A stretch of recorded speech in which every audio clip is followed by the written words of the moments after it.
Welcome to the Lancaster City Council meeting. We almost have a full house, and somebody's going to tell me what's going on eventually, right? Justice Sunday. Oh, Justice Sunday. You guys did really well with that, I hear. I'm sorry I couldn't be there. Okay, City Clerk. City Council Member, Agency Director, Authority Member Doris, absent. Molly. Present. Mann. Present. Vice Mayor, Vice Chair Christ. Present. Mayor Chair Paris. Here. We have a quorum. Thank you. The invocation tonight is with Bishop Henry Hearns. Before we do that, excuse Darrell. I'll make a motion to excuse Councilmember Dorse. I second that. All in favor? Aye. All opposed? Passes unanimously. Okay. Bishop Hearns. Thank you, sir.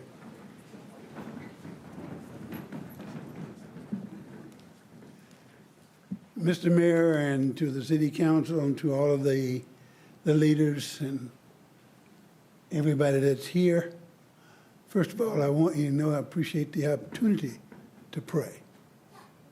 Because I totally, 100% believe that if we see God and ask Him, He will give us what we need. And I just want to mention the fact that the Bible teaches that every time they had good leaders, and this is in the Bible, every time they had good leaders who followed the Lord, the city was successful. And every time they had bad leaders who did not follow God, the city fell to its knees. So I'm very happy and thankful to be a part of supporting good leadership in this city.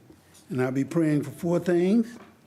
One is thanksgiving, the other is wisdom, and then unity, and then for our city.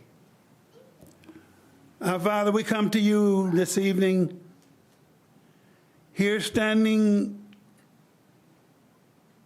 in the council room of the city of Lancaster, on the northern part of Los Angeles County.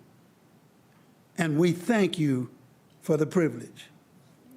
We thank you that you have given us the opportunity to come before you, even though there are people in this community who would rather not have us talk to you about what we need.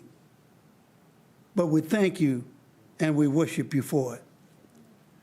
Now you told us that if we needed wisdom, that all we needed to do is to ask.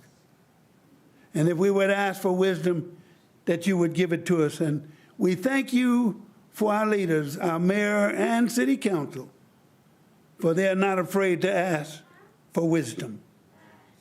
And then we thank you that these men, even though they differ in many different ways, but somehow when it comes to issues, they come together as a unit. And God, we thank you for that. And then we thank you for this city. Every square inch that makes up the city of Lancaster. We thank you for the men and women and every person that live in this city, even those who hide on the streets. We thank you for them, for they are covered under the leadership of these great men and women that you've placed in the city of Lancaster. Now would you guide us through this meeting, and we give you praise, thanks, and honor, for it is in the precious and matchless name of Jesus that we give this prayer. And those who would agree with me would say, amen. Thank you, Bishop. God bless you. Sean, you want to do the pledge? Please put your right hand on your heart. Place the flag and recite with me. I pledge allegiance to the flag of the United States of America and to the republic for which it stands, one nation, under God, indivisible, with liberty and justice for all. Thank you.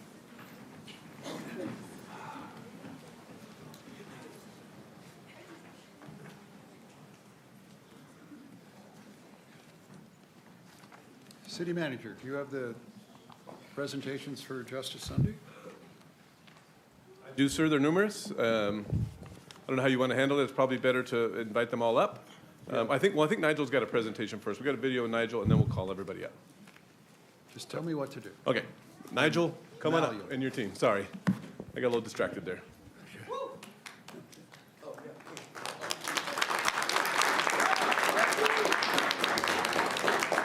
Nigel, you have made an impression.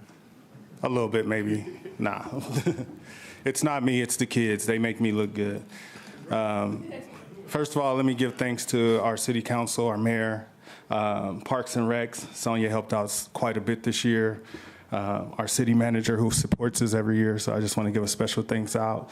And then a special thanks out to Raj and Doris for sponsoring what we introduced this year. We're referring to it as a cultural lunch. So basically what we've been doing is, as well as the Paris Law Firm sponsored a cultural lunch as well. I appreciate that. And so what we did this year that was a little different than previous years is we introduced the students to a different region across the world, and we gave them a presentation on that region, and then we fed them the cuisine from that region. So again, thank you guys for sponsoring those meals. It was impactful. The kids really loved it. Before we go into anything else, we'll go ahead and play that video, Jason.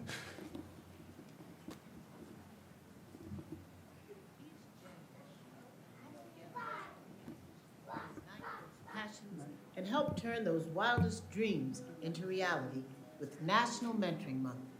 The 400 Years of African American History Commission supports mentoring in 12 states involving students from 96 or more schools through the Pen or Pencil National Mentoring Initiative of the National Alliance of Faith and Justice. Since its founding by NAFJ in 2005, youth, primarily secondary through collegiate ages, are served through partnerships with national and local organizations of both faith and community, many who maintain direct official agreements with local education agencies, such as in locations like Antelope Valley. We were asked as the African American Leadership Council, what recommendations do we have for the Justice Sunday program for that year, and what do we think about it? Foolishly, I made a comment saying, I think it should involve the youth a lot more. We should make it more youth-centric. I think it's important to give them a sense of history. And I think, it's amazing to me what can be washed away, just by time. But to be reacquainted with it and to understand who has come before us and what they had to endure to create where we live, I think that's important. I had no idea that I was going to be a part of a network, that Justice Sunday was a network, not just of like-minded young people, but also a network of mentors. I met my pastor, John Irving, through Justice Sunday. My relationship with Nigel Hawley was facilitated through Justice Sunday with Bishop Hearns, Gerald Doris. What I really appreciate that Nigel has done with Justice Sunday is making sure that students from all across our community are getting involved in things like arts and entertainment and in government. Justice Sunday has created a legacy in the Antelope Valley. The National Alliance of Faith and Justice has created a legacy in the Antelope Valley. Number one, God loves you. Number two, love your dang self. And number three, love everybody else.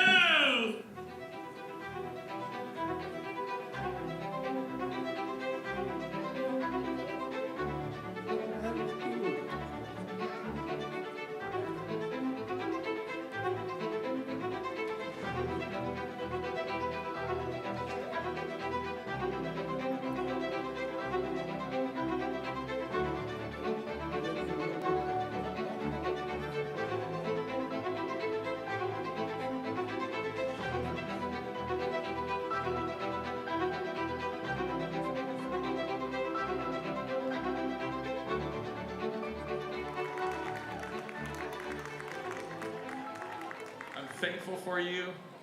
And I don't think maybe not everybody here realizes that Bishop Hearns just born about 5 years or so after Martin Luther King Jr. You guys are not that far apart in age. 4 years apart. This man lived it. And this man is a perfect example to me of how to survive it. 55 years ago, a 39-year-old black country preacher gave up his life. See, I'm about to cry on this one. Gave up his life just to say, all I want from America is justice. We owe a debt of gratitude to a man that not only was a man of God, but he was a man of the people. What we try to do in this city, to include everyone, to try to make sure everyone has a voice and a purpose. This is what Dr. King talked about. Not about color, not about creed, not about religion, not about being a man or a woman, but it's all of God's children coming together.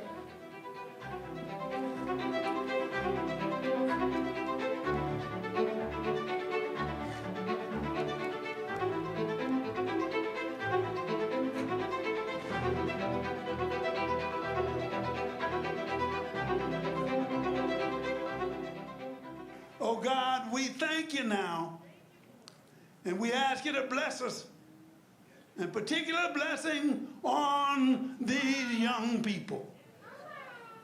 And we thank you for Nigel Holly, who spent his time not only with his own children, but with the children of our community. Thank you for our school system. Thank you for our legal system. Thank you, Lord. And we just ask you to bless us now and keep our mind as one. In the precious name of Jesus, we pray. And everybody who would agree with me would say, amen. Amen. Amen and amen. God bless you.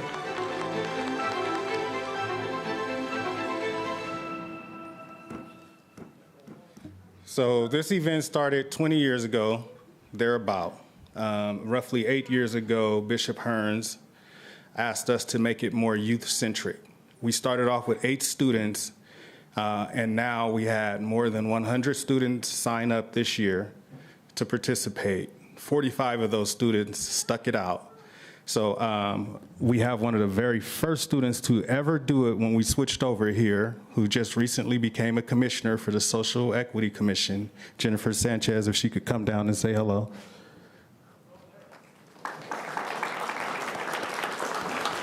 She's gone on to graduate from college now, and she's back contributing to our community. We also have here the Justice Sunday alumni president, India Smith, if she would come up. Since the growth of this program, they've created an alumni that's helping students with college applications, helping students locate financial aid, and continuing to just build. So I'm going to hand it over to them. And then lastly, Bishop Hearns will say a couple of words, and then we can pass out the certificates. Thank you, guys. You can start. So I want to thank the City of Lancaster for allowing us to do this event. I started, I believe it was 2016, and it changed my life. It brought me closer to people like Nigel. It brought me closer to you guys, and I'm now a commissioner for the Social Equity Commission. I want to thank our students who are here today and our 45 students who participated this year, and hopefully it just gets bigger as we go on.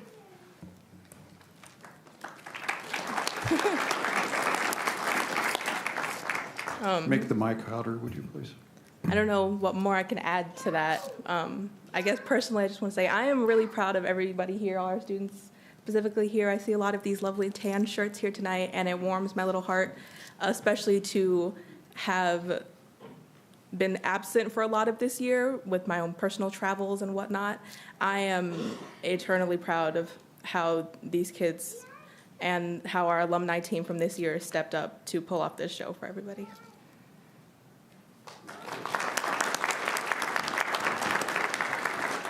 Okay, and the person who brought this to the Valley, Bishop Hearns, will come up and say a few words.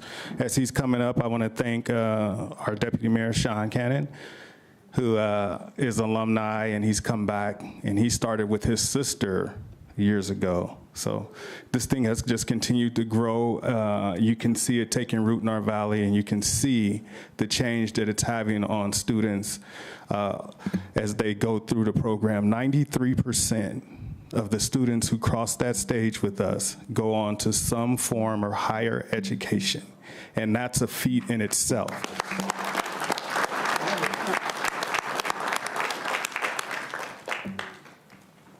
Thank you, Nigel. I won't take but just a few minutes to say this to you, to the city council, to our mayor, and to our city manager, and you've just been a blessing to us, and we appreciate all of you who stand to make this happen. One of the things that I believe that I learned as I came and was born and raised in Mississippi is that we had no way to communicate during those days except through hand-me-down information from one person to another. So through that, I learned that as soon as you move to another age group, and as I started to age, I knew that we needed somebody, not necessarily to be Henry Hearn, but to take what I had and amplify it. And I was fortunate enough to find a guy named Nigel Holly. And Nigel has just been more than I could ever ask for, even in a son or anything else. And he's been able to hand it off. And the young people here, you're seeing that they are beginning to hand it off. And so I'm going to just look back at my mayor, vice mayor, and city council and say, before you leave that seat, look for somebody that you believe that will love this city like you do. And when I got ready to leave as mayor from this city in 2008, I saw a guy that I thought who supported me over the years while I was serving as mayor, and I figured that Rex Parrish could do that, and he has done just that, and we appreciate it. So don't forget, ladies and gentlemen, whoever you are, replace yourself.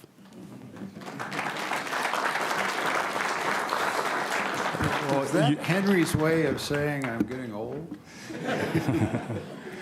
So, Mayor, City Council, the City of Lancaster as a whole, our city manager, our Director of Parks and Recs, our Director of Public Safety, with an emphasis on Sonia, really got behind us this year. We did our first street fair.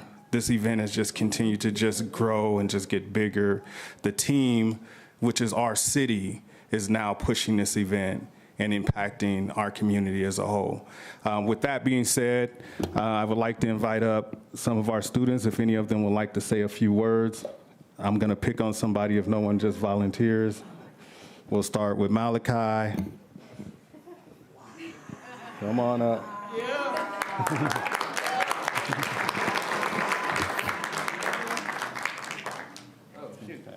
Yeah, come on. What do I say?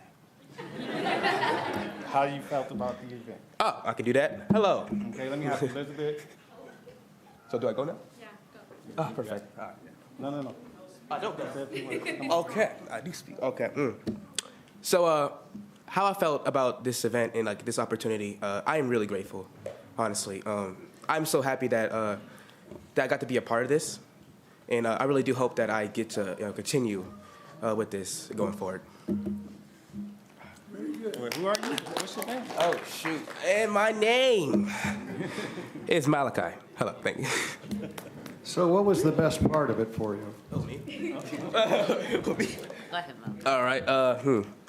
So what was the best part of it for you? The best part is definitely gaining the connections, like making new friends and everything. You know, finding like-minded people in a big communities is definitely very fun. Any more questions? Is that all? That's all. Okay, thank you.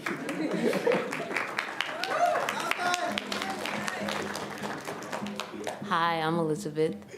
The best part of this experience for me, this is my first year doing it, and I didn't expect it to be this much fun. And like, we just felt like a community at the end of it. We all just felt like a family, and it was like just such a great experience. So what was the most important thing you learned?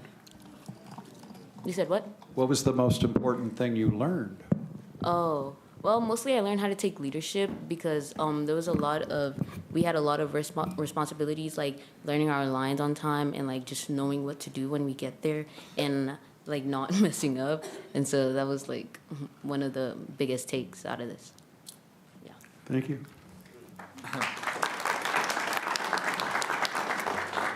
Hello, my name is Michael Pinizak. This is my second year doing Just a Sunday. I did last year's Endeavor, a 2-year journey. I'd say that the best part of this was definitely meeting and communicating with people in outside schools with outside perspectives on different situations and subjects. I felt like getting to know them and becoming friends with them was a really positive experience for not only me, but probably everybody here. So that would be what I would say it was my favorite part. Any more questions? Thank you. Yeah. Hi, my name is Vanessa Guerra, and this is my first time doing Just a Sunday, and it's been a lot of fun with the new people that I've met in and outside of schools that I've never met before, and being able to communicate with them seems a lot of fun, and we get to hang out whenever we can, and.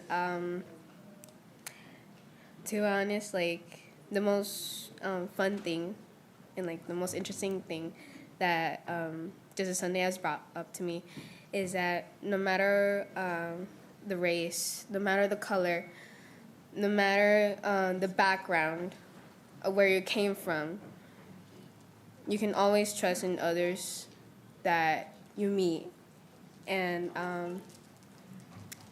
to have others count on you, and you can count on them no matter what the circumstances are at, and you get to be a family in the end. What was the... No. Come back. Did you really think you were going to get away that easy? So what was the biggest challenge you had? The biggest challenge was the first day, because I mostly didn't know anyone, but throughout the 24 days that we had to make this awesome play, was getting out of my comfort zone, and it takes a while for me to get out of my comfort zone, but then I get really comfortable with the people that are around me. So what are you doing to maintain those friendships? Mostly communication. Mostly what? Communication. And how do you do that?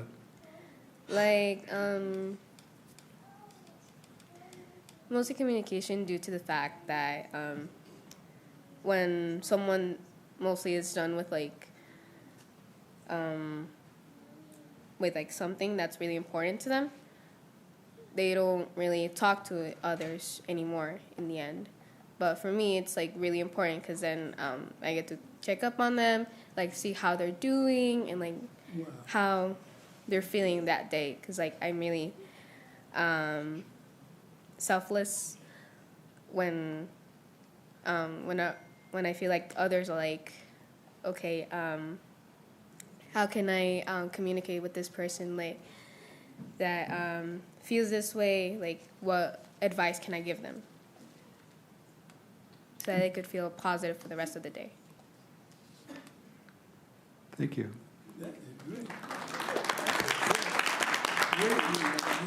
Hello, my name is Mona Lisa, and what really inspired me with this play, I haven't did one in 3 years, pretty much. And when I got this opportunity from Nigel, because I signed up at the beginning, but I didn't go to all the practices until a week later. And it really excited me in my heart that I could still do it, because I've been wanting to do this for a long time. And when my friend Taizan told me that I could, I went straight to that classroom and signed up, and Nigel said I can come at 4. And what really also inspired me is that I was added to all of these scenes, but then I really learned from all this other stuff that was going on a week before the show. And so it just inspired me, and I got a lot of connections from it from the actual play day, and I got really happy in my heart. You look it. Yeah, I am. I do. Yeah, I am actually. Yeah, you kind of lighten up the Yeah. whole room. You know? Yeah, I love plays. That's all. Yeah, I love doing this stuff. It's my dream to do performing arts. Good. Thank you. Thank you. Thank you for having me. Hi, my name is Jamira Alford. This is my first year of doing Justice Sunday.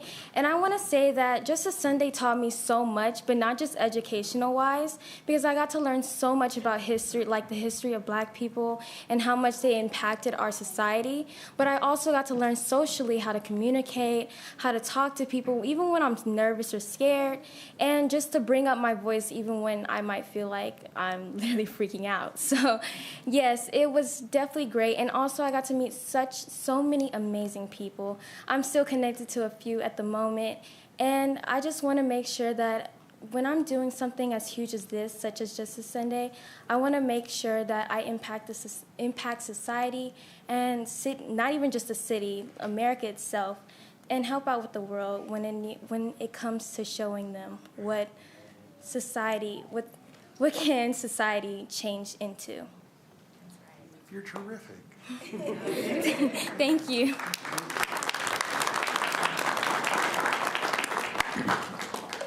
Hello, my name is Taino Moreno, and I go to Highland High School. And this is my first year participating in Justice Sunday. And before I begin, again, from a student standpoint, I would like to thank all of you for making this possible, because every day I eat great food, and every day we are given the utmost care.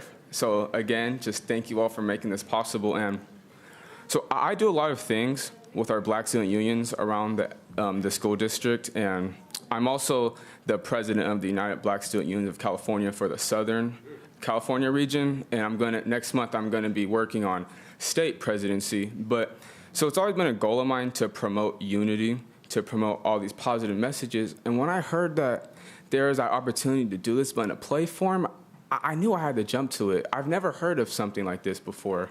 You know, usually when you want to spread a message like this, a lot of the time, you got to give somebody a lecture, and they don't always want to listen to that lecture. They may find it boring. But so many people love the play, and it was a beautiful thing to see how we can educate these people, and they can be entertained and love it and learn something. And like Jamira just said, I learned so much while doing this play. Just because the way it was, Nigel and them, they guided us throughout the whole time, but we really wrote it ourselves. We wrote the play. They said, here's your time period, go make a play. So we had to make our own characters and everything, and it was such a unique experience. It was something unlike I've ever done. And so I'm so thankful the fact that I've been able to be a part of this, because to be honest, this is something that should be everywhere, not even just here. I think it's big enough to go there.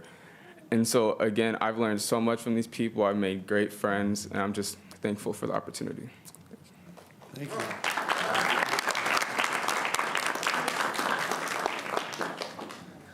Hi, my name is Janai Purnell. This is my first year doing this, and I'm not gonna lie to you, I was scared from the beginning.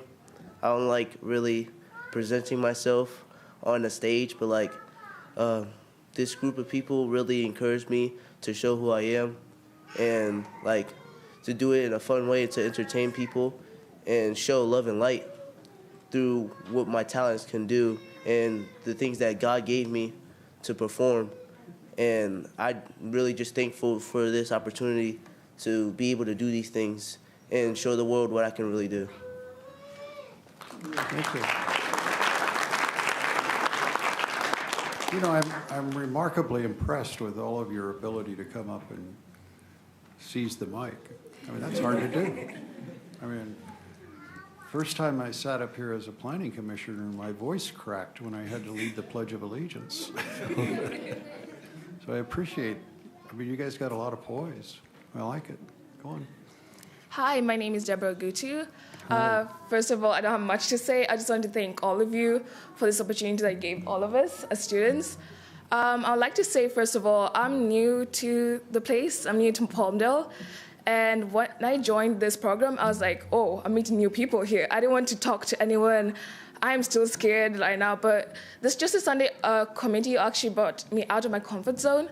I stepped onto stage and I forgot all my nervousness. I felt like I was presenting something. So when I acted as my play character was Phyllis Wheatley, I learned something about Black history that I've never known before.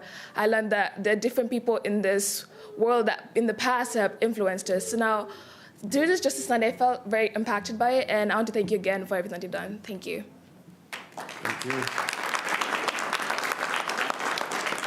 Hi, I'm Danny, and I just want to thank Mr. Nigel and Pastor Hearns for just creating something that I wouldn't be able to be a part of if it weren't for them. And this theatrical experience is nothing like I've experienced before. Like, I've been in many plays from like elementary to even high school. Last year, I was in Drama 1, but nothing like this. Before, I was just reading lines, but now, like, with this, I created my own lines and created my own little pizzazz to my own character that I played. And I loved being, like, behind the curtains and getting ready to hop on. It's like it's an action movie. Okay, let's go. It was just so...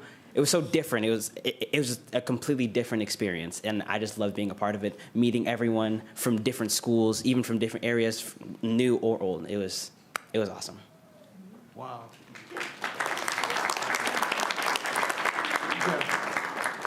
Hi, my name is Jade, Jade Johnson. I came from Lancaster. I want to thank all of you. That's a good thing. I want to thank all of you, Pastor and Nigel, for giving us this experience to grow as people and to grow in historical terms and understand who we are and like grow in general. Like, I have done drama before, but this is like an in-person experience. You got to expand from writing your own piece before I got to read someone else's, but I got to make something from my own hands and get to perform it in front of people, from younger kids, older, and they get to see a story that used to be told in like school. As a kid, I would sit in classrooms and just hear different books, different people talk about historical figures, but I never got to understand the idea of what exactly, how does that impact me as a person?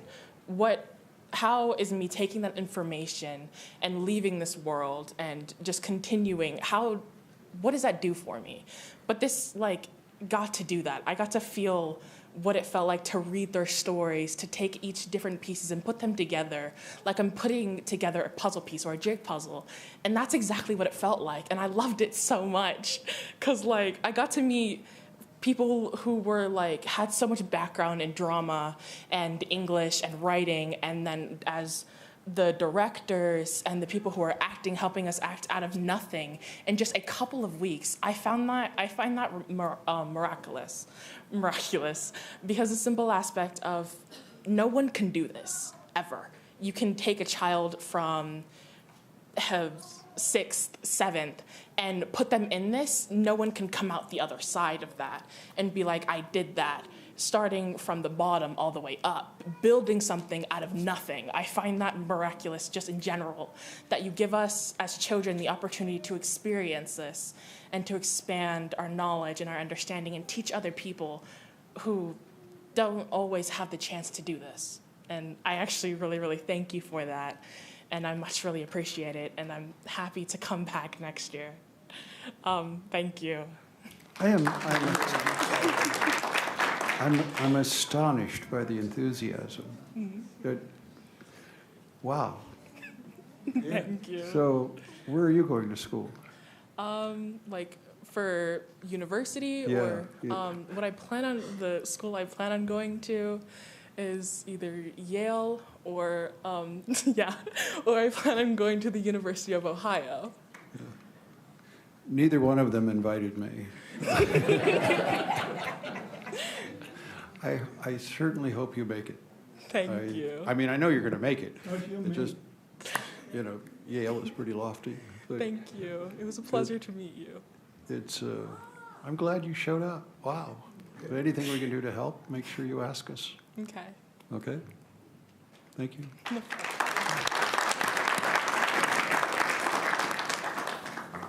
Hi, my name is Cordell Purnell. It's very nice in here.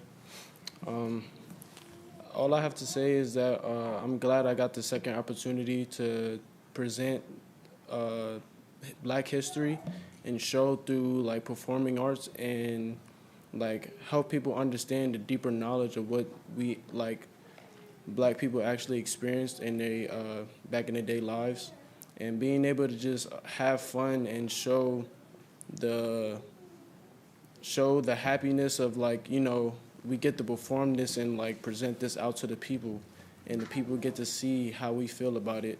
It was a very cool experience to show others around the world, and for people that was watching at home, people that was there in person, it was very awesome.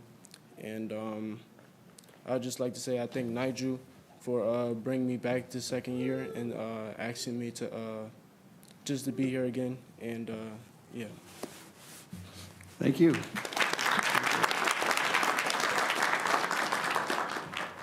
Good afternoon. My name is Mariana del Carpio, and I just want to say thank you so much for having this program available to all high school students. It's a very memorable experience, and I've never done anything like it before. I've done many plays and many things before, and this program just shapes you to be just a very mature person in both intellectual-wise and performance-wise. And I just want to thank you and Nigel for having this program available to all of us. And yeah, thank you. I'm hearing that it was transformative. Yes, it's very, you get to meet so many different people, and you get to learn so many different things that you just wouldn't read at history class, you know? There's just, you go in depth when you're making the script, which all of us students did. And when we did that, there's like different things that you just don't hear in media. And us reading it, getting to know what happened is very impactful. And then performing and then showing others what anything happened is very, to me, it was very impactful, just that. I don't know what magic dust he sprinkled over everybody, but it certainly has had an impact, hasn't it? Yes. Good. Thank you. Thank you.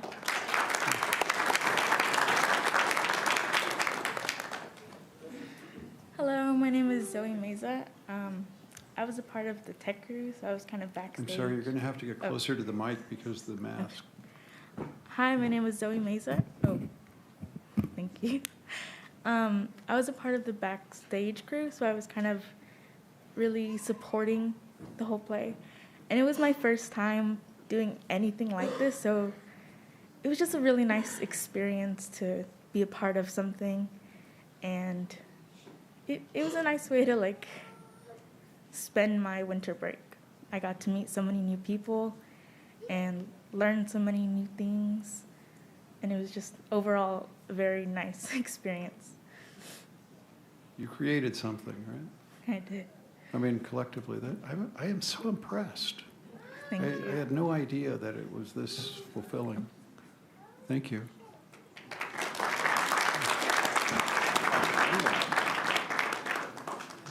I love this look. I mean, don't you love this look? Good afternoon. My name is Emilio Starlin Mejia. And if there's one thing I want to say about this program is, I'm not going to lie, at first, I wasn't on board, you know? Nigel kept saying, trust the process. And I was like, this man's a bit cuckoo, like, you know. But then they had free oatmeal every day. So I came back. But every time I came back, the process kept getting better, and better. And I kept trusting it so much more. I became friends with new people, and I got closer with people I already knew. I knew about them, just not their names, like Ruby, Michael, the Storm Brothers, you know, all of them. And it created such a strong bond that the only thing I can do is thank this whole program for it, and thank you, Nigel, and Jennifer, and India. Jennifer's the reason you got free oatmeal. Thank you, Jennifer. And then Jamal, Anthony, Ava, all of them are amazing, you know. And there was this one time where we got crepes at this one place called 0 Degrees. It's around the corner. I'm telling you, the crepes really good. You guys should go there. But overall, this whole process, it just kept getting better and better. And all I can say is thank you so much. And thank all of you, too, for supporting this. And yeah. Thank you.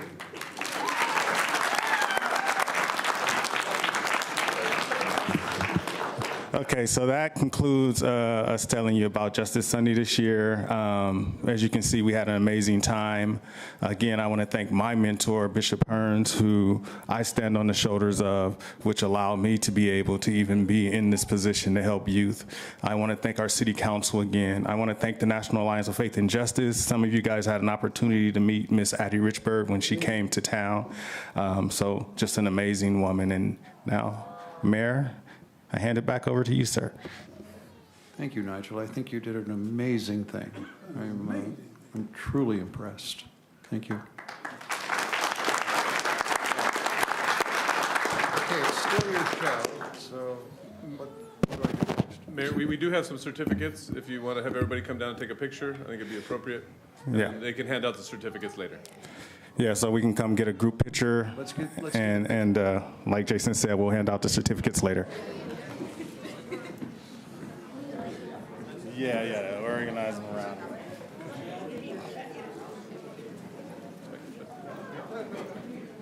Get a good one. Yeah.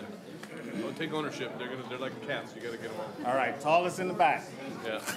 There you go. Tell Nigel to take charge. Tallest in the back. Make sure you're like somewhere. Oh, so many of them cannot. The camera can see those too. Okay, let me go be my president. There are some kids that might be in denial about how tall they are. So. Yeah. We also had a lot of alumni, so if alumni is here, just kind of wave your hand so you guys can get an acknowledgement. And parents, if you want to come up closer, you're free to come up closer. Bishop, get Bishop somewhere in the mayor. Yeah.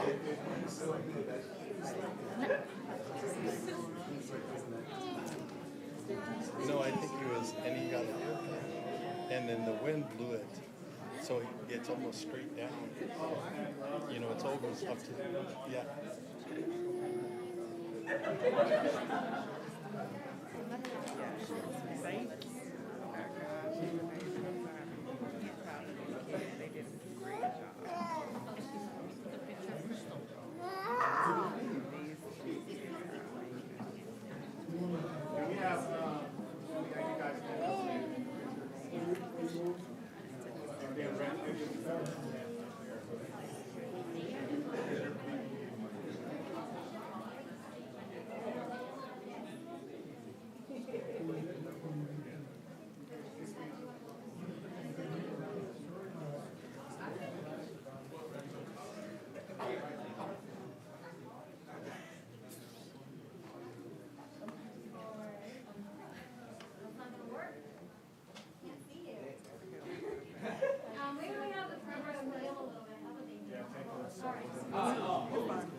The man won't let me have my chair back.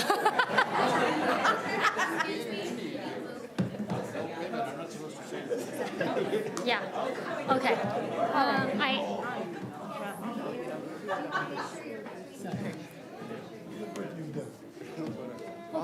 Okay. I have to step back a little bit. Excuse me. Sorry. All right. Yeah, I can. Yes. Yes. Thank you. All right, everybody. And 1, 2, 3. Okay. There.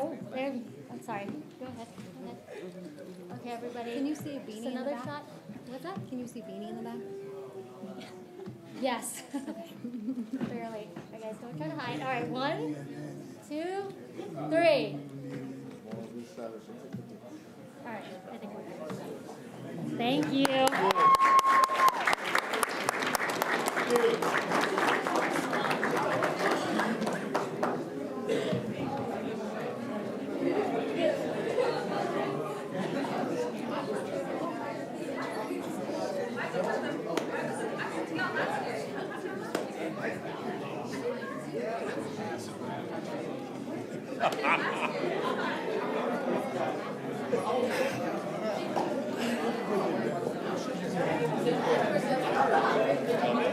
Okay, so guys, I'll meet you in the front. We can head out. We'll hand it back over. So how many seniors did you have? 13. All right, thank you guys. All right, I'll hand it. Good job.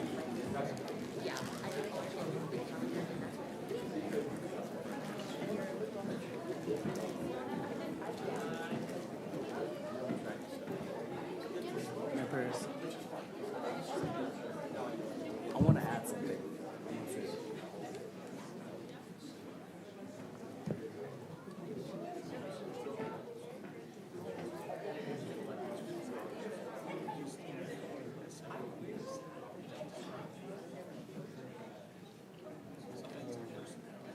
Got so many of them, you have to all of them. They don't have that much in the budget. Yeah. Looks like we're almost all alone now. Just you and I. I saw you on TV from Grace Chapel the other day. Did you? I mean, the three that are actually in the, How about that? you know, in college. Hello? Thank you, sir. Yeah. So, really quickly, I just wanted to add for all those that are still in the room. You were here then. So, Justice Sunday, when we think of, a lot of parents are thinking about what do I have in my community for my kid to do? Well, this is it. And these are the types of programs that the city of Lancaster is facilitating. And like they said, those kids, like I'm that much older, those kids had a month to research, write, rehearse, and put on not just a play, but a production at the LPAC. And all of that research really does have an impact for these children, because I'll give you an example. One of the scenes was about Ike and Tina. And so this was an opportunity for the kids to tell what the cycle of violence is to them, to the audience, and also learn about it. So they walked away from this play with some really good and important skills to not only make their community more equitable, but safer, and to eliminate the cycle of violence in our community. So again, I'm glad to have been a part of it. I'm glad to have done this with my brother, and I really do appreciate the city of Lancaster facilitating it. Thank you, Jason. Thank you, Sonia. Thank you, all of you. Many of those kids would not have gone to college. But they've gone to college, finished, come back, now they're here. And I can't thank you all enough. I'm astonished at the enthusiasm. It's really wonderful. Okay, let's get back to work. Consent calendar. Anything? Yeah, another presentation. Another presentation. Oh, I have another presentation. Okay, J.C. Reppin, LLC, Brandon Coleman.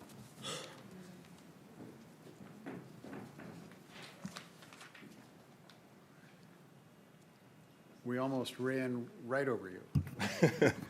For that, I would have been just fine. I was perfectly fine just being in the back watching. That was cool. Good. Yeah, so hello, I am Brandon. I am the owner and the founder of JC Reppin LLC.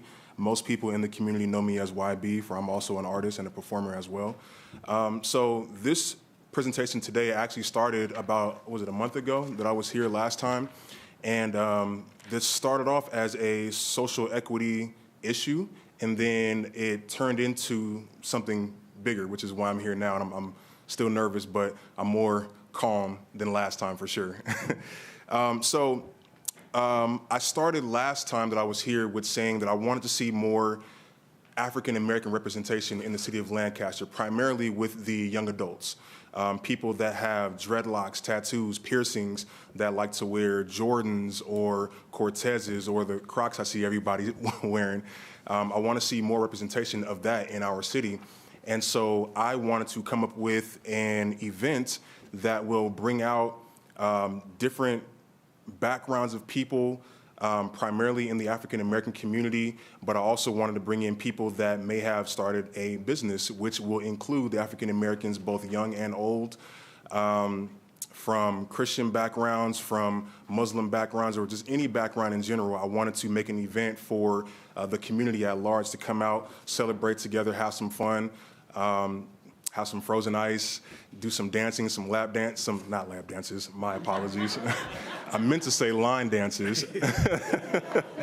My apologies. We'll leave that at home for the married people. Just have some fun, not that much fun. So this is the presentation that I came up with, and I wanted to show you guys. Yes? Does Marvin have an opportunity to do a lap dance? That might be after the event. We'll talk. So this is what I came up with. So to give a little bit of background of who we are a company that is just 2 years old. We were established in 2021. We consist of 3 companies, which actually is soon to be 4. It is JC Rep and Entertainment, New Beginning Cuts, and Bosswear, which is a clothing line. We have been involved with the community with things that include free haircuts for the community. I've done Toys for Tots, Santa Clarita, and Lancaster. I also used to work temporarily with the Challenger Youth Probation Camp. We've invested in different events and organizations and things of that nature. So we've done quite a bit in the city of Lancaster and continue to do more. And actually, as of last month, we're also participating with Juneteenth this year, which is going to be pretty cool. So what the idea for the baby business shower is, I want to celebrate businesses that have been in existence for 5 years or less. Again, I am going to heavily target the African American community, but I'm not limited into just the African American culture. I want to give everybody that's been in business for 5 years or less an opportunity to come out and celebrate. We want to celebrate them and say, hey, good job that you made the initial step to get a business, because oftentimes there's a lot of people that do business unlawfully. And so we want to celebrate those that actually went about it the correct way and say, hey, good job, have a cupcake on us, enjoy the music, have some people come out and shop at your table or your booth or whatever you have come out, and just have a good time. So as you guys can see to the chart on the right, it's actually astonishing to see that the longer you're actually in business, the more likely you are to fail. And so with me putting on this event, I want to play my role and at least lessen that number if I can. So that's what the baby business shower is. I also mentioned the last time that I was here the benefits of partnering with us. With me being the lead and the spearhead of this event, you will have another arm in the community that is reaching out to the young African American culture that may not know what's going on in Lancaster. A lot of things that go on in the city kind of go over their heads. They're not too privy about what's going on. They get the letter in the mail, they'll throw it away, they don't really read it, they don't pay attention, they don't follow any social media. So I want to be that person that says, hey, look, we have somebody that's like you and me in the community, come on out, have some fun, and hang out. So not only that, I believe personally that the city will have a more credible name amongst the young African American culture, because again, a lot of things that are going on in the city kind of go over our heads because they don't really know what's going on. Sometimes it's being presented too formal or too abrasively, or just overall in a way that they don't understand.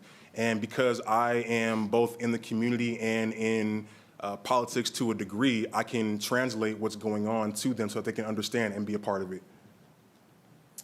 Other events that we have planned throughout this year, we will be doing an art gathering this summer called Planet 24/7, which is something just for the art community at large, whether you do music, whether you do tattoos, or if you're a chef, or nails, or any of that nature. If you do anything artistic, we want you to come out, have a good time, present what you guys do, and possibly, potentially get some more clientele for your business, because again, as a small business, it's very difficult to get your business out there, especially if you don't really know anybody. Like my sister, for example, is an introvert. She has several businesses, but her business is failing because she doesn't really go out into the community. So again, I want to play my part and actually help with that.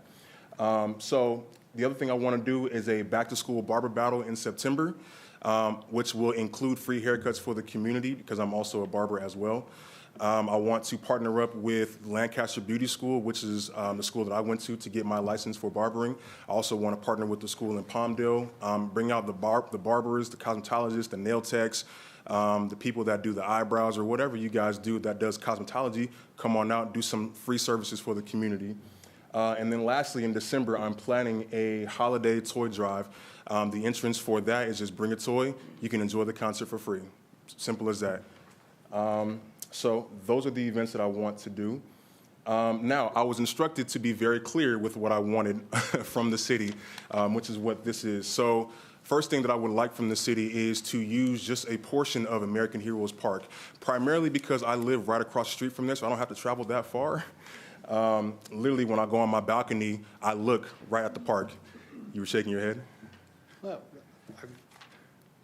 there should be better reasons than convenience. Oh, there's several. Okay. But for me, because I don't have to travel that far, it's right there. So I would like to use the park on April 1st. This is not a joke. April 1st on 2023 from 2 to 6. And I would like to have at least 1 hour for setup and takedown before and after the event. Part of the reasons why I want to use American Heroes Park, it is actually, in my opinion, one of the nicest parks and the most well-kept parks in Lancaster. I've been out here for about 20 years. I know I don't look that old, but I'm fairly old. I've been out here for a while, and American Heroes Park is actually one of the nicer parks that I've been to, so I would like to use that park. Another reason why I want to do it is because it's in the middle of multiple neighborhoods. So with the music and all the kids laughing and screaming, it kind of promotes itself to have people come to the event. I also want to have it because it's big enough for all the vendors that I would like to be present there to have enough space to do their thing. I did plan on having some activities like cornhole. I remember partnering with the company a couple years ago. It's a big inflatable ball. You kind of run into each other and the kids, have a good time with that. I can't do it. I'm too big for that. Another reason is because the fire station and the police station are literally right next to the park. So if anything goes wrong, God forbid, they're right there to come quickly and service those needs. And then also, because it's an outside event, there's a lot of venues that are in Lancaster that are indoors, but American Heroes Park I would like to use the outside portion, which the next part of this I wanted to show you guys. The far right of the map, just that half. I don't need the entire park. I don't want the entire park. Because this is my first time doing this, I really don't need that much space. Where it says softball in the open space on the right-hand side, that's the only space that I would really need. And then the basketball courts, if any kids want to come out and play some basketball, because I also intended on having some basketball tournaments for the kids as well. So that's why this map is here. The other thing that I wanted to do with the city is I want to be able to charge vendors to participate, but make it free for the community. And as you guys can see, there's a multitude of reasons why I would like to charge. For one is to encourage businesses to further invest in themselves and what they're doing. Two is to compensate my staff, which part of them are here. I want to compensate my staff for all their hard work. This is the first event that we would like to do with the city. However, we've done a lot of things, and I want to be able to, at the very least, pay them for their time because they work really hard, and if not harder than me. I also want to generate funds for all upcoming JC Reppin events, which I've already told you guys about. I also want to potentially sponsor, fund, and invest in other businesses and organizations that we see fit. Like, for example, I would like to sponsor and be a part of investing in the Juneteenth celebration that's coming up this summer. And then also the AVB, which stands for Armand V. Brown Enhancement Foundation. They're on, between Avenue I and Avenue H. So it's a really nice foundation that I would like to invest in. But the way that I can possibly do that is if I'm able to charge vendors for them being in there. And then also, along the way, eventually, I would like to begin the process of acquiring a storefront to house everything that we as a company are doing in the Antelope Valley, which will include classes that are partnering with the city, different classes like music production, nails for young women or men, makeup, coloring classes for kids, after-school programs, because my kids don't have anything to do when they get out of school other than bother me. So I would like for different things for the community at large to be able to do. In the bold print, I wanted to be very clear about this. The overall goal is to not necessarily be given a handout, but rather be provided an opportunity for financial and entrepreneurial growth. So one thing that I'm very big on is the arts, but I'm also big on business and my community and my culture as well. So those are the two main things that I'm looking for. And then we'll get to that later. This is something else that I have planned. This is kind of a more in-depth look of what I want to do for the summer, which is bring a lot of artists together. And coming to find out, there's actually a lot of art forms that are out there. Like I mentioned, culinary arts, hair, tattoo, dance, fashion, painting, so on and so forth. I want to bring all these arts together. One, so that the artists can network with other artists, but then two, so that the community can find other people to invest in. Like if they want to find another favorite artist, or if they want to find a photographer or a brand new tattoo artist, or whatever the case may be, this is what that event is for. So like I said, there are several things that I want to do in the community. So hopefully, with this being the first one, our partnership with Lancaster City will be extensive after this. So that's what I have. I feel like I've been drinking out of a fire hose. It's a lot, I know. Has this gone through staff, or talk to me? It originally came to the city through the Social Equity Commission. So it's their request that he present. We have not met, I don't think Sonia has, but we'd be happy to do so. There is a process with your authorization to work with them to fill out the details, make sure it's all, operational and effective, and be happy to help if that's the request of the council. If social equity said this is what they want, then let's see if we can do it. Great. This is the first time anybody's come to us like this, to my knowledge, right? So we really don't have a protocol for it. Normally what would happen is you would go through the city staff who would go through parks, and then they would come to us with a recommendation. And I think we should stick with that, because I don't know what to do. It's so many things, Right. And we rely on staff to make those recommendations, okay? Gotcha. And we rely on staff to vet you, quite frankly. I mean, it all sounds good, it all looks good, but you've skipped a step. Yeah, well, I'm following what I was told to do. I see, I Yeah. get it, yeah. So I'm assuming social equity's already reviewed this and Yes, sir. wanted to go forward with it. Yes, sir. Okay. Let's realign things so people know what to expect, okay? I mean, this isn't fair to you. I'm fine. I mean, it sounds like you got some good things going. But we have to do it through staff first. Okay? Sure. Good. So you guys will take care of that, right? Cool, thank you. And they'll come back to us, okay? Okay, thank you. Good, thank you.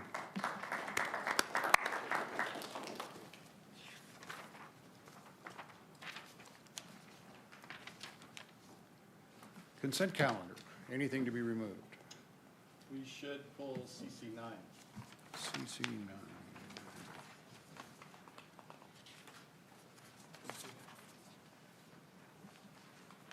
These are the order that they requested. I'm sorry, what? These are in the order that they requested. Okay, CC9, all CC9, okay.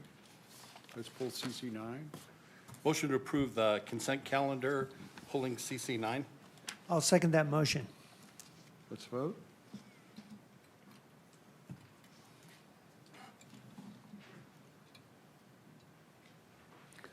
And it passes unanimously.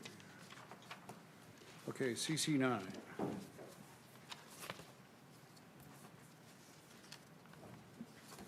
Mayor Paris, for the record, there is a letter that was received from Mitchell M. Tsai that is on each of your tables in front of you, available in the back of the room, and is part of the city's record.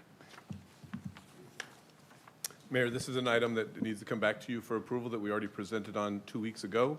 Larissa will do the presentation if you would like her to do that again, unless there's specific questions from the public that we can answer directly.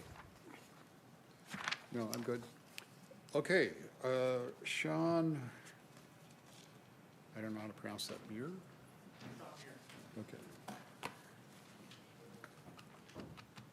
I know you. Okay. You do? Yeah. You should. My cousin works for you. Okay, so what do you got for me? So, my name is Shamir. I'm a union carpenter, and we are in opposition of this. We're supporting labor standards, and kind of caught me off guard here. We're back in union labor and labor standards, area work area.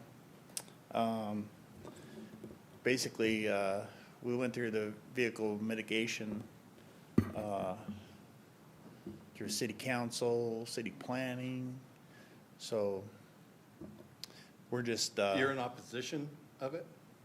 Yeah, we're in opposition of it because I guess we need to add some more stuff to it. I think my better half over here has a better explanation for it. Come on, John. You don't get to call him. I do. What? He's my buddy. He's my right-hand man. But he knows more about what we're opposing Okay, than I so, do.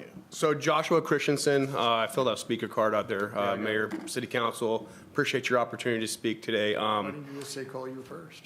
That's what I said. I looked back at him and said, why didn't they call you first?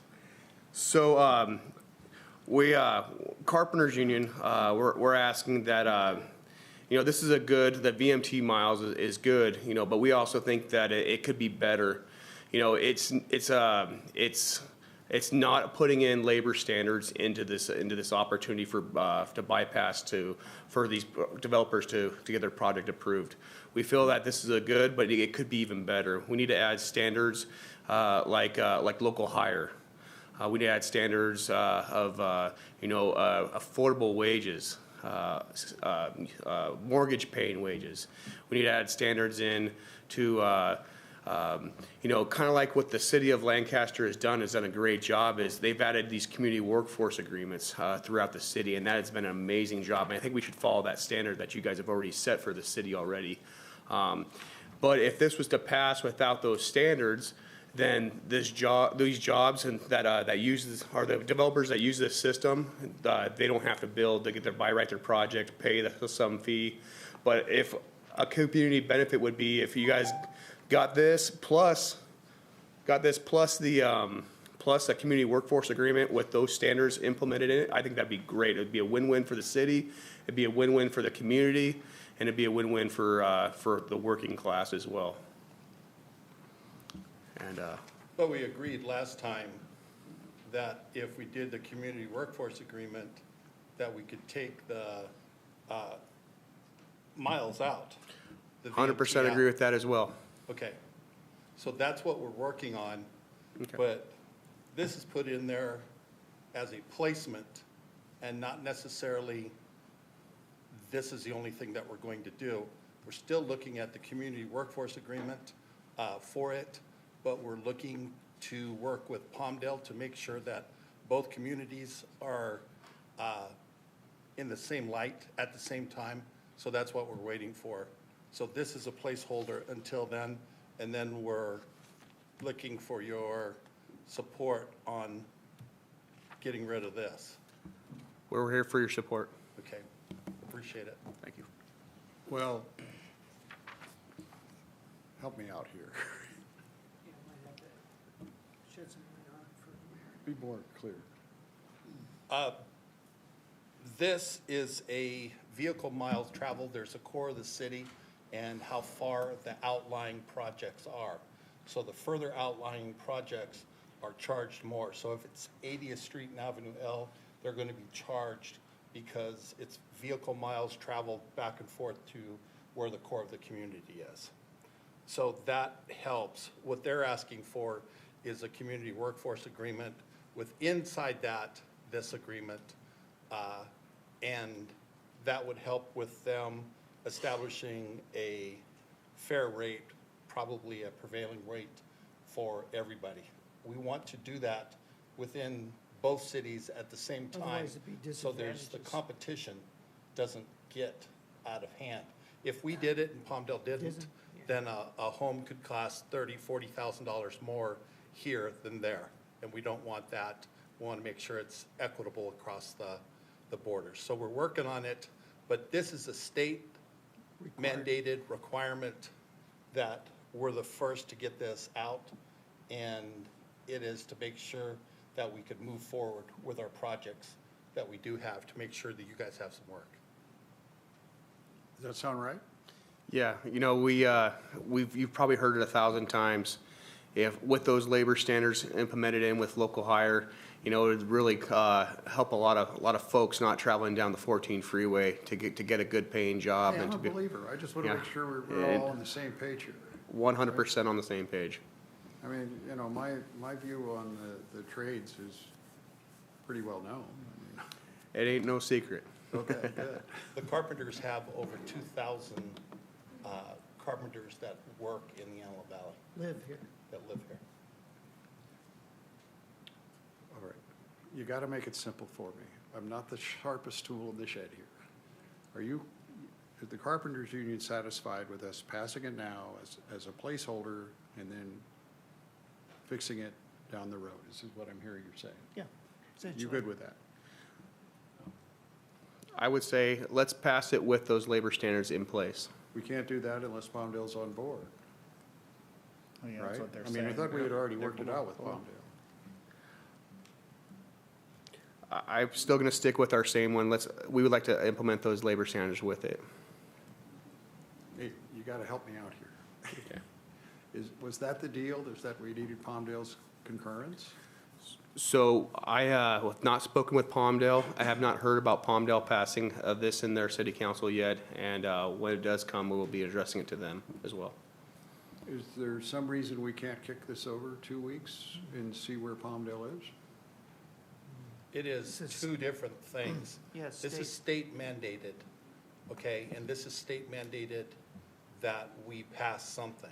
So it In allows the order- developers to move So forward. we have to pass this. And then when we get a community workforce agreement, we can use the carpenters to help us with the state legislation to get them to repeal it. That makes sense? That's the process we have to take. This came first. Otherwise, we stop all of our development because we can't move forward without it. If I could mention another piece of legislation that's coming out this year on July 1st, it's AB 2011. It has benefits for the community. It also has benefits for the developer as well. Those benefits has all those items that we discussed and the issues that we have is all addressed in that bill, and that's an amazing bill that came out.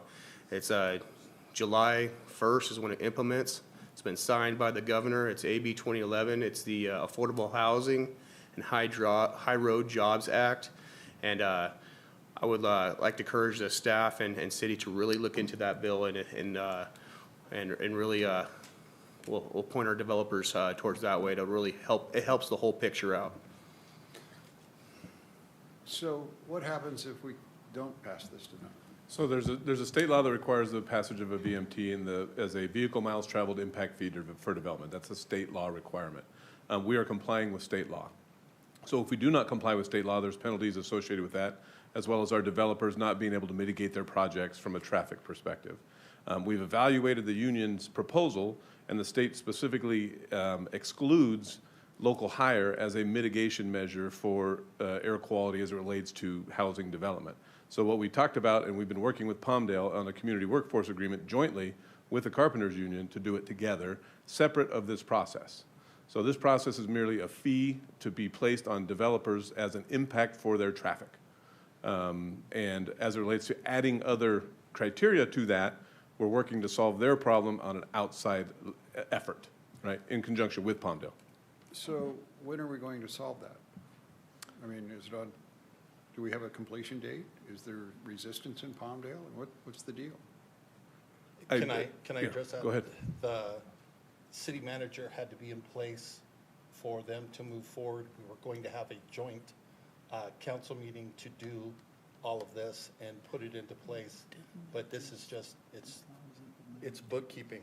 Yeah, that's what comes first. And just a correction, we've been working with the Orange County trades as far as doing it, but you guys sign on to the community workforce agreements that you spoke about earlier. You sign on to those.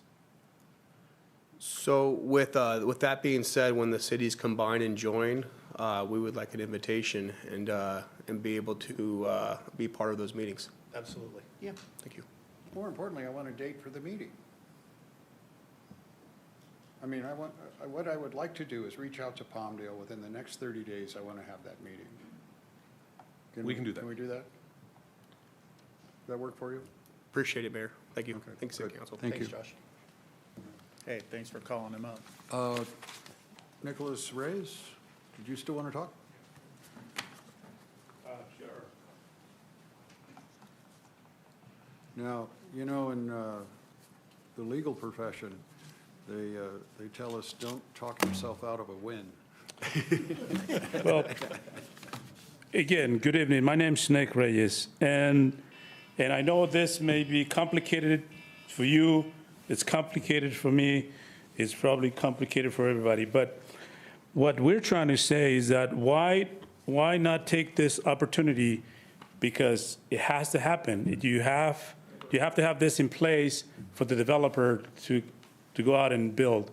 So why couldn't we use this opportunity to implement those area standards? Why couldn't we use this opportunity to put it in place? Why do we need to wait for Palmdale to do it at the same time? I understand, but the chicken or the egg, which one's going to come first?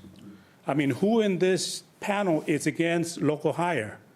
Who is against prevailing wage? Mr. Reyes, remember who wrote that community workforce. Okay. All right? It used to be called something else. We did that. You've got as much support as you could possibly hope for. Okay. But I've also learned that if I push things too fast, sometimes they go, right? I'm confident this thing will happen. And I'm confident it will happen in the next 30 days. But I don't want to tip over that apple cart, okay? Okay. You just got to, if there's one city labor should be happy with, it is us. Stay happy and let us proceed carefully. Yeah, I understand the part where any public works, it's done through a, community workforce agreement, but this is private, and I haven't seen any agreement on private work. And this is what this would do. I think it makes perfect sense that we have to have Palmdale sign on with this, otherwise we're at a competitive disadvantage. Personally, I think that the trade unions are the best thing that happens to us because you take care of pensions, you take care of health insurance. I mean, I could go on and on. All of the problems that we would have without you, we don't have because of you. And I don't think that that's going to change in the next 30 days. And I think if we could get that meeting with Palmdale, I don't see a problem with this happening. Okay? Good. Thank you. Is there a motion? Motion to approve CC9. I'll second that motion. Let's vote.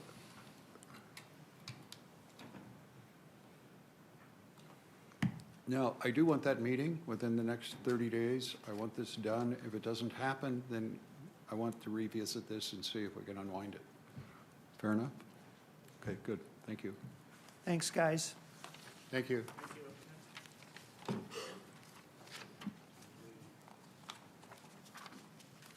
All right, where are we? NB1. NB1.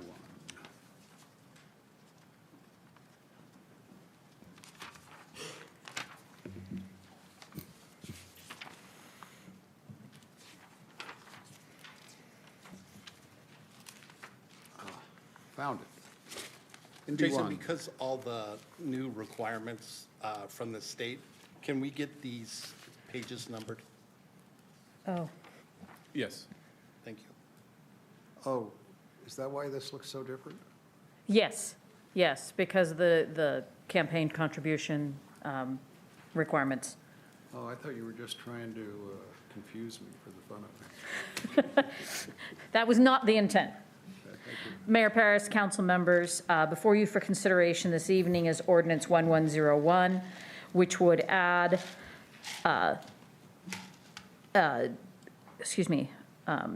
Municipal Code Section 2.52.040 with regard to the Senior Specialist Code Enforcement title to the Lancaster Municipal Code. On December 13th, 2022, the council adopted Resolution 22-62, amending the classification and compensation schedule for represented and non-represented employees to, among other things, eliminate the title Code Enforcement Officer from the classification and compensation schedule.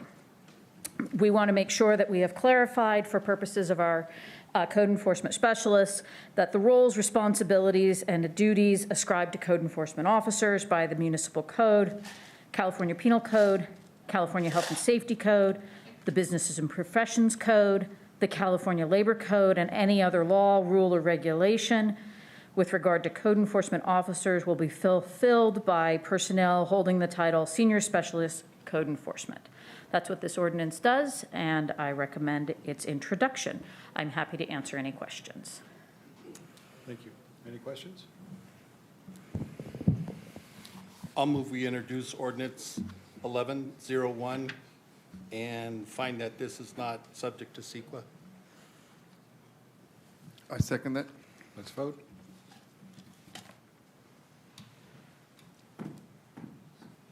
Passes unanimously. Okay, moving on to council agenda item 1, the appointment of Lauren Hughes as deputy mayor, focusing on transportation. I'm making the nomination. Is there a I'll second that motion. Is there any discussion? Let's I, vote. one question. Sure. Can she be allowed to sit on AVTA board if necessary? We would need to separately agendize that, but we No, can. it's just a question whether the deputy mayor can sit on, which we could before. I just want to make sure that. Yes. My recollection of the joint powers agreement for AVTA is yes, as long as the council appoints that person. They do not have to be a council member to be seated, is my recollection, without looking at the JPA. Okay. Let's vote. Let's vote.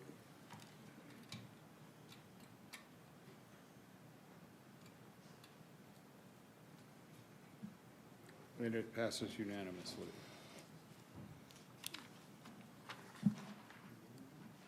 What? No, but I want her the availability for, yeah, if an alternate, say Raj is not there, or she's not there sometimes. No. That's not gonna happen. And to bring her on as far as to give her more face time. We already did it. No, you have to take, probably agendize that. No, I didn't want you to do it. It was a secret. All right, good. Okay, that takes us to council reports. The main one is sanitation. Sanitation, they asked us for a rate increase. This is the 4th year in a row that we've denied them a rate increase. So it's significant because we've run the sanitation district fairly well. We have $72 million in reserves, and with that much in reserves, I don't think. Starts to add up, doesn't it? I don't think we need a rate increase.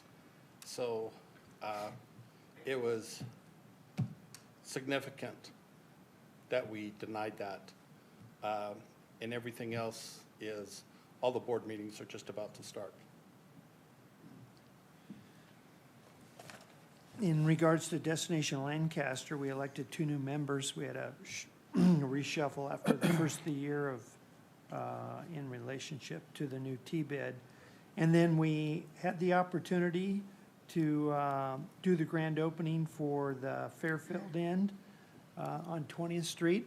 And in the celebration, the owners that own the 2 Marriott properties announced that they're getting ready to do a 3rd Marriott property. So looking forward to that. Good. So how's the city coming on their venture into the world of hotels? We're currently talking to a developer as part of Medical Main Street, looking on a property that the city owns there to transact and figure out a way that we can take ownership or partnership or joint venture on a hotel project. Thank you. And, Okay, good. Medical Main Street, so the phase first, this week is started already for the Medical Main Street. And they hoping to complete it next May 2023. So it's finally it's on it. So. You're moving forward. Yes, it's moving forward. So May 23, you expect it to be built? No, it's the first phase of the construction project. That's the infrastructure, the streets and roads. That first phase is being constructed to allow for the development of the behavioral health hospital, which has submitted plans and will be started grading, I think, in May. If Maurice is nodding, in May. Am I allowed to hear this stuff, Allison? You can hear it. You should not comment on it, as you are conflicted due to property ownership and interests. Okay, but I can hear the report. You can hear the report, as can Councilmember Mann and Councilmember Molly, each of whose have a conflict, and Councilmember Molly is designated by rule of necessity as the council member to participate with regard to Medical Main Street, so that we have a quorum that can act on Medical Main Street. And are we having action on that today? No, because with Councilmember Doris's absence, we do not have a quorum to take up the items we were going to take up in closed session. Okay, good. Thank you. Anything else? Thank you. Moving on to city manager. I will be brief today for the shocker of the day. April 21st and to the 23rd is Poppy Festival. So if you can picture, Poppy Festival is right around the corner. That's how quickly time flies. So our park staff and all of city staff is getting prepared for that. So mark your calendars, April 21st, 23rd. Tickets went on sale today for the Poppy Festival, which is crazy how quickly time flies. And the Lancaster Community Center, just to mention, the current programs operating, and this is a handful of them: Adventures, Preschool, Adventures Enrichment Club, Zumba, Senior Stretch, Teen Writers Book Club, Mom's House, Remember Garden, Hip Hop, and so many others. So the community center is operating well, and just want to just showcase that programs that we got going on there. But other than that, I'll be quick tonight. Do we have an average daily count of people utilizing it? We can find out. I don't know if Sonia has a top for him. We track it. We have a really good tracking system and a security system there that tracks incoming, so we should have a good number. Great. And I noticed Dr. Stock's behind you, and he's not sitting at the dais. We have a chair for you, Larry.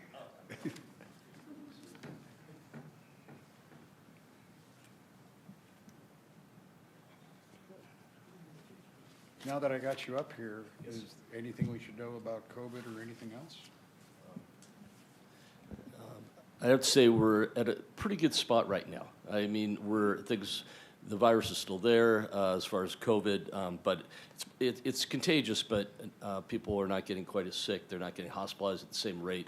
I think if you've been vaccinated and are staying healthy, you're in pretty good shape.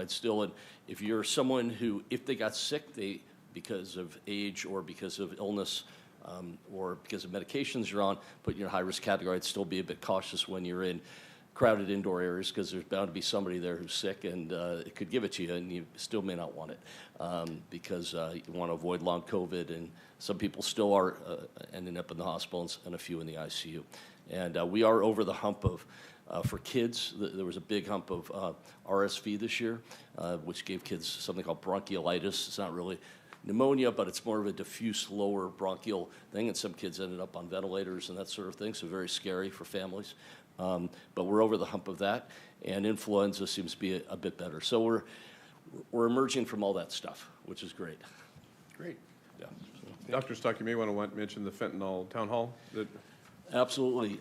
The date, it's the 1st, is that correct? I believe it's the 1st, Yeah, yes. March 1st. We're going to be having a virtual town hall to talk about fentanyl, and I don't want to say too much, but this is a major issue throughout the United States, actually internationally, but we're going to talk about, sort of, the history of what's going on, how fentanyl gets to the United States, the many forms of it, and what can happen to people who take it either purposefully or accidentally, or unintentionally, I should say, how you can save somebody, and if you do end up dependent on opiates, what can be done for that. So there's a lot to learn. And that was a result of one of our council members, you and the council requested us to do a fentanyl outreach program, not only education, but through the Public Safety Office. So we'll be organizing that through the Public Safety Office, using Dr. Stock and Dr. Tong to help out. And this should be of interest to anybody who either has had to take opiates before, who have children in school, this is a really widespread thing and puts a lot of people at risk. So it's something really for everybody to learn something about. So. We have a case in the office where young man, young woman, teenagers at a party, they took something, turned out it was fentanyl. When the fire department got there, they only had 1 dose of Narcan. They chose the girl, the boy died. I want to make certain that every first responder in this city has sufficient doses of Narcan that never happens to us. Can we follow up on that? We will. Thank you. There's even some newer things out there. If anyone's heard of xylazine, I don't know if this is a animal tranquilizer. So when you thought things weren't bad enough, and we finally had a solution like Narcan, naloxone, that now they're cutting it, the drug is being cut with an additional tranquilizer so that even though you'd expect to give the Narcan and people would wake up, there are a certain number of people that will remain deeply sedated and can stop breathing, and it's due to this other contaminant. And people who are unfortunate enough to be addicted and using injection drugs they get these terrible wounds that get necrotic. So there's a lot of bad stuff going on out there that we all need to be pretty aware of to protect ourselves and our families. Also inquire with AMR how many units they have in each one of their ambulances. All right? Great. Thank you. Good. Thank you. Is that it? City Clerk. This is the time to address the City Council Agency Authority on non-agendized matters. Speaker cards may be found on the back table of the council chambers. If you have completed a speaker card, please ensure you have placed it in the basket so that you may be recognized. Individual speakers are limited to 3 minutes each. Please keep in mind, state law prohibits the City Council from acting on items not on the agenda, and your matter may be referred to the City Manager. Thank you. Thank you. Glenda Potts.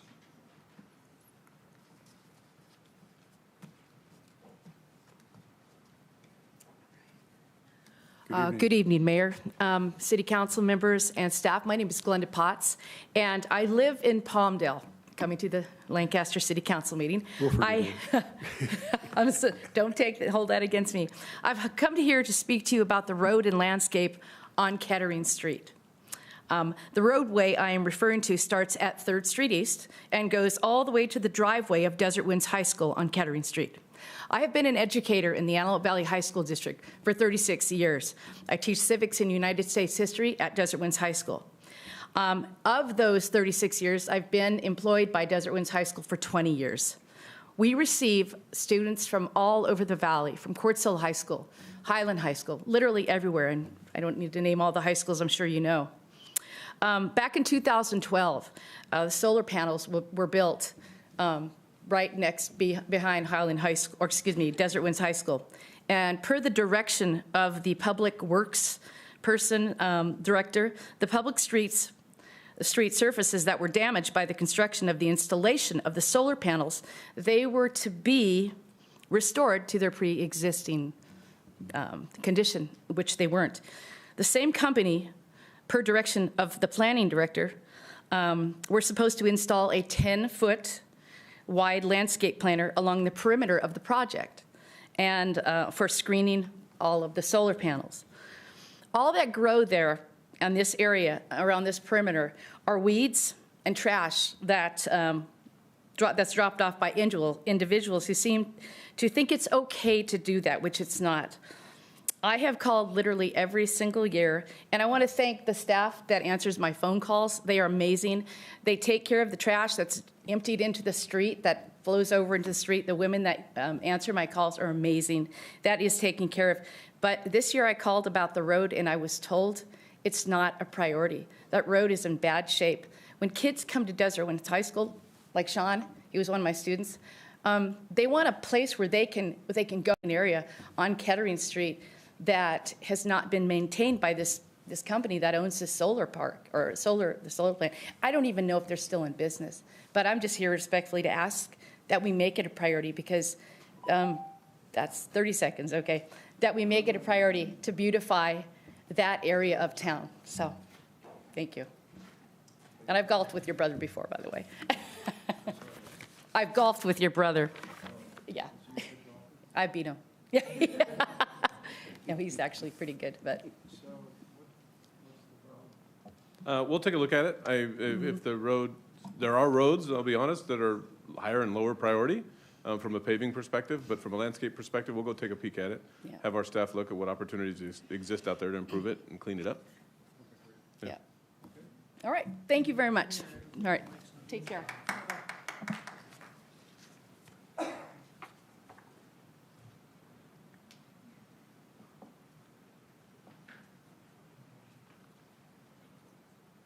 S. Lopez Valdez? Who's this? Did this just get brought up? She's right there. Oh, there you are. Okay. Hi. Not as bold as those young kids to speak, but I'm here because I am asking for help. I don't know. Well, I can't hear you. You're going to have to use the microphone. I'm here to ask for help. I've asked for years, and I seem to not be getting any help from any agencies I go to. So, I mean, Mr. Telly, oh, sorry, my bad. I've gone to the sheriff's department many times. I've tried to get a restraining order. It's basically my whole identity is being used, even till this very second. It's like the phones. I'm not a tech person. I don't have social media, but there are social media things that people are linking on my phone to gain access to all my accounts. EDD funds depleted. I've gone over to the sheriff's department many times, and I know it's rambling because it's years and years and years of stuff that I've been going through. Literally, my house was ripped right out from under my feet, and I was put on the curb, and go back to court, and I'm there all week carrying all these things, like, here's all the evidence you need, but when we have a court date and right before court, my ex-husband or these items seem to all disappear. All the documentation I need, he's called CPS on me. I did everything I need to do as a parent, but now at this point, I mean, it's all about, it's greed. What he did was alter the divorce documents and have them recorded. So if I'm crazy, if I'm schizophrenic, or if I'm on drugs, then, which I've drug tested, and I, told the judge this, it's like, I can't seem to get any help. And they have the money, obviously, too. He said he would kill me. And the Sky Ready Mix plant that I help invest in and quit claim off of that property in 2006, there's 3 now. There's one in Van Nuys and there's one in Los Angeles. So it's not like I'm after any money, but it's my ex-husband's, it's a family business. It's about, I have a daughter who's 17. She just turned 17, and a son that's 7, that were just taken from night and day from me. And so I'm just asking for help because I'm getting told the phones are ringing or whatever. District Attorney's Office sends me back this way, and I can't even get somebody to take a report, but I have all the call logs from every time I've called. Vivint, I'm like, ever since I've been kicked out of my system, this is what's been going on. But a whole security system was reinstalled. I said during COVID, I was at my mother-in-law's house, and I had made all these documentations to call and say, hey, come out. I don't know why these holes are in my door frames. And then they were sensors, so I'm notifying everybody as much as possible. I have the people's names to the technicians because I'm a creature of habit. I don't change anything unless it's broken. So once I got kicked out of my system, July of 2020, all this stuff, like till this very second, if I have money on a card, it's gone. Before, it's like my mail, everything is being forwarded. And I'm like, even to my own disabilities with arthritis and stuff, to carry all this stuff. And I'm like, here, have it all. Here's all the evidence. If it disappears before court, you know, I'm the crazy one. I'm incoherent. I don't make sense. And it's just like, I've even sent, you know, I have letters from your office saying that you can't help me from 2017. And it's frustrating at this point. I don't know what to do anymore. I'm doing this last thing for my kids because I've hired an attorney with the tax returns from 2019. Okay, good. It's a lot, it's a lot, it's a lot, but This is way. I need help. Hold on. I get that.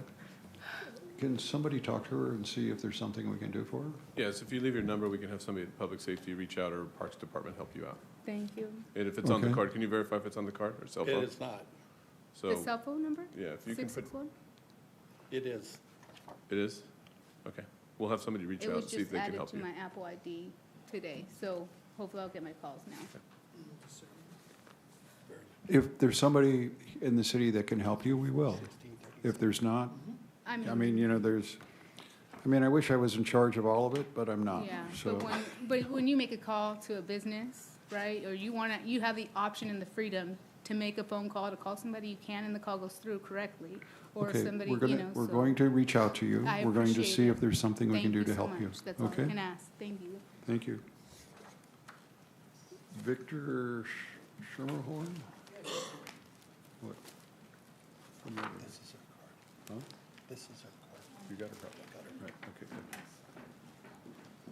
This is Linda Francis. Oh, thank you. I appreciate it. You called Victor. I don't think you've called. I got Wendy Cuffey and David Paul.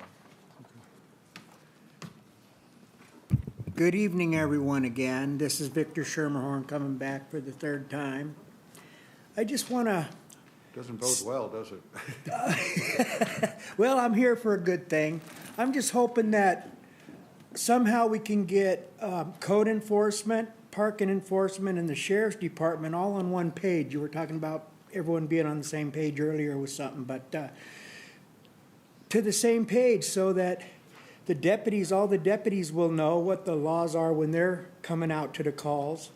And instead of like vehicles parked across the sidewalk where we can't get by, instead of going out and giving them a 3-day notice to move it, and then you don't tow them after the 3 days, I don't think that's acceptable. Even Roderick, he didn't make it tonight, but I actually came here to talk to him to see about getting this done. Because we still have a lot of problems with the deputies are coming through the alleys and not seeing the violations. Where there's 2 tires sitting in the alley, the whole front end sticking out in the alley, vehicles parked halfway in the alley, unregistered, the whole 9 yards. There's one that from the 23rd of January that was red tagged on the 23rd, still sitting in the alley. Should have been towed 72 hours after it was red tagged. Things like that. But the most part is the vehicles parked across the sidewalks. You know, there's the one I called about on the 8th was supposed to be towed on the 11th. The 2 vehicles in one driveway. Can't get by unless you go out in the street. You know, I would agree with that. I don't think there's any excuse for people parking across the sidewalk when, I mean, we have a certain number of handicapped people in the city that it immobilizes. Let's look into what the policy is in regards to removing those vehicles, but specifically those vehicles. I'm not talking about, I mean, the other stuff is just a question of prioritization. It's just a matter of when they see it, when they go by and see it, as far as that goes. Okay, we'll look into it and I we'll make it a appreciate priority. it. You Okay? just try to get them all on the same page like that, you know, and know what the laws are, you know, that you know, can't do that. What are we, 45 deputies down? I mean, these guys are. Yeah, I know. They're And it's working gonna their- take a while to get it They're working cleaned up. themselves to death as it is. So I give them a lot of slack when it comes to Yeah, that. I am. Okay. I appreciate everything. Thank you, everyone. Thank you. Wendell Cuffey?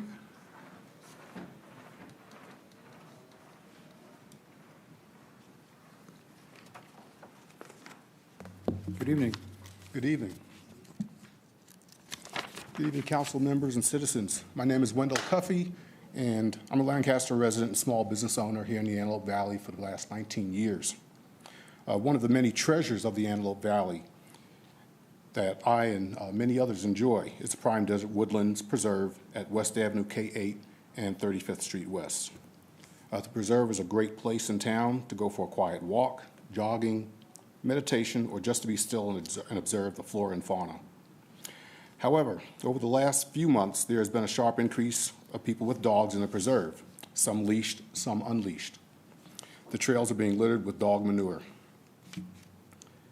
I and many others have noticed many of those dogs in the preserve are regular offenders of the preserve posted rules, which includes no pets. My request to you honored members of the City Council is to restore the peace and lawful tranquility of Desert Woodland Preserve.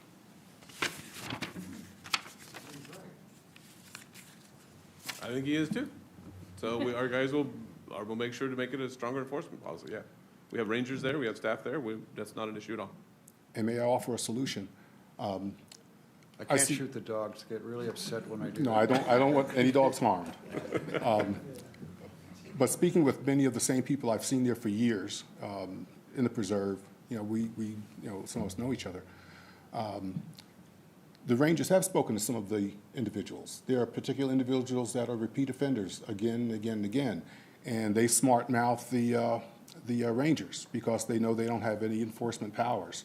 And I know deputies are stretched short. I would just ask that if a deputy could, between 8 and 10, that's usually when they're there, and maybe a couple of hours in the evening, just go to the entrance and sit there, maybe take your break for a few minutes, just to be seen that there is law enforcement present at the preserve. If I can add, one thing we're doing with the hybrid law enforcement model is those park rangers, code enforcement officers, law enforcement technicians, as well as our officers will all have the authority to issue citations. So they will have authority at some point in time soon that those park rangers will be able to issue citations with the proper training and the system in place. So we hear what you're saying, and we're making efforts to do that, so we don't have to depend on a deputy to get a parking violation or a dog violation or other violations like that. Well, our staff will have the authority to write tickets through the administrative citation ordinance that the council approved about a year ago. All right, Mayor and Council, thank you for your attention. Thank you. David Paul. Mr. Mayor, in the interest of time, so we can get home for Valentine's Day, I yield my time. Thank you, David. I appreciate that. Okay, so we have a closed session? We do not have a closed session because we will not have a quorum if we do. God is good, isn't he? All right. Any council, agency, authority comments? None? Good. Moving forward. There's certainly a lot of things on that closed session agenda.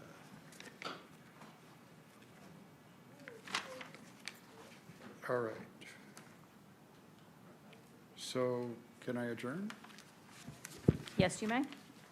The next meeting is scheduled for Tuesday, February 28, 2023 at 5 p.m. Carol, my day is done. I'm coming home. Happy Valentine's Day.